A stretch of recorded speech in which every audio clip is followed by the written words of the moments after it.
Hi అండి, అందరికీ నమస్కారం. నేను ఈరోజు చేసే రెసిపీ రొయ్యల కర్రీ.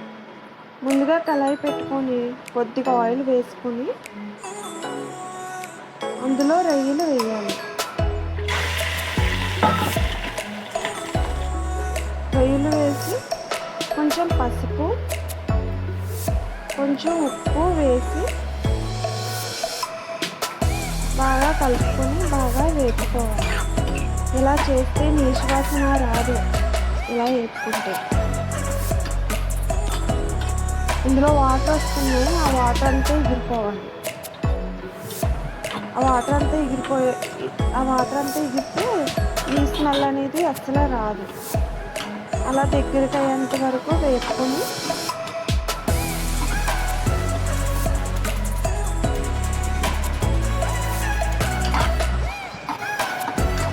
ఒక గిన్నెలోకి తీసుకుని పక్కన పెట్టుకోవాలి.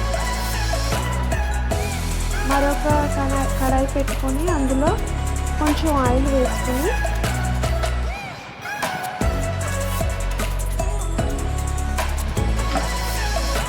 సన్నగా తరిగిన 3 ఉల్లిపాయలను వేసుకోవాలి. ఉల్లిపాయ కొంచెం బాగా కలుపుకొని కొద్దిగా మగ్గిన తర్వాత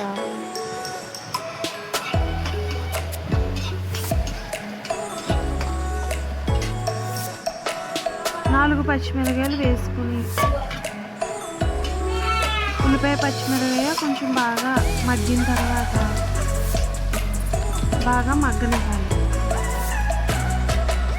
బాగా మగ్గిన తర్వాత 1 స్పూన్ అల్లం వెల్లుల్లి పేస్ట్ వేసి పచ్చివాసన పోయేంత వరకు వేపుకోవాలి. పచ్చివాసన పోయిన తర్వాత కొంచెం ఉప్పు, ఆల్రెడీ మనం రొయ్యల్లో వేసుకున్నాం కాబట్టి ఇందులో సరిపడా వేసుకోవాలి. టీ స్పూన్ ధనియాల పొడి, జీలకర్ర పొడి,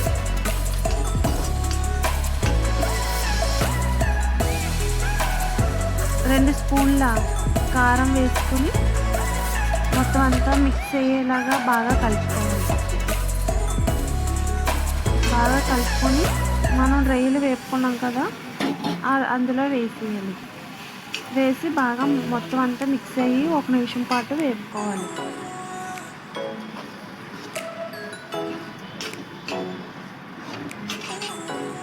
బాగా అలా కలుపుకొని 1 గ్లాసులు వాటర్ వేసుకోవాలి. 1 గ్లాసులు వాటర్ వేసిన తర్వాత మొత్తం అంతా మిక్స్ అయ్యేటట్టు కలుపుకొని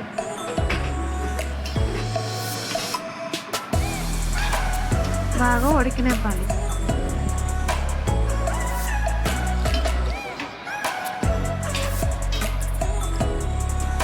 బాగా దగ్గరికి అయిన తర్వాత 2 ఎగ్స్ పగలగొట్టుకొని వేసుకొని మొత్తం మిక్స్ అయ్యేంత వరకు వేపుకోవాలి.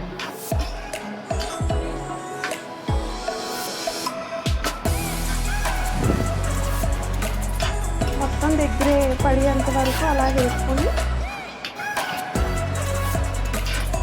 మీకు నచ్చితే కొత్తిమీర వేసుకోవచ్చు, లేదంటే లేదు.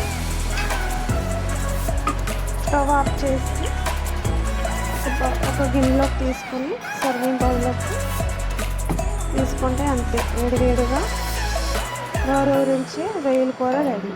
వేడిగా అన్నంలో వేసుకొని తింటే చాలా సూపర్ ఉంటుంది.